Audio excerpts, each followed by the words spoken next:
જય જૈનમ. મારું નામ પારસ શેઠ છે.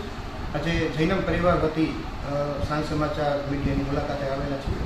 આપણો મુલાકાતનો હેતુ એ છે કે આગામી તારીખ 31 માર્ચના રોજ સમગ્ર રાજકોટનો જૈન સમાજ અને જેમાં નિમિત્ત છે જૈનમ, તેના દ્વારા ભગવાન મહાવીર સ્વામી જન્મ કલ્યાણકની ઉજવણી થવાની છે.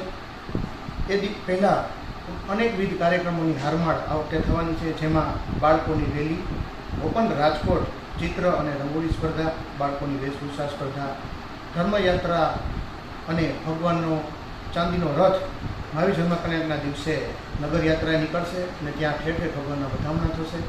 અલગ અલગ જગ્યાએ બધી ભક્તિના પાલ, ધર્મસભા અને ત્યારબાદ આ રાજકોટનો સમગ્ર જૈન સમાજ એક સાથે ગૌતમ પ્રસાદનો લાભ લેશે.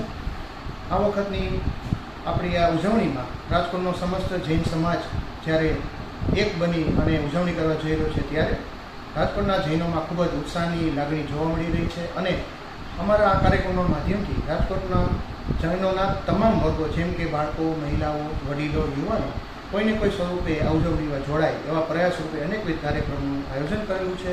અને રાજકોટની સમગ્ર જનતા અને જૈન સમાજ આ કાર્યક્રમને ઉજવવા માટે ખૂબ જ ઉત્સાહભેર અત્યારે તૈયારી કરી રહ્યું છે. સાંજ સમાચાર ફેસબુક પેજને લાઇક કરો, વિડીયો શેર કરો અને વધુ વિગતવાર સમાચાર માટે sanssamachar.net વિઝિટ કરો.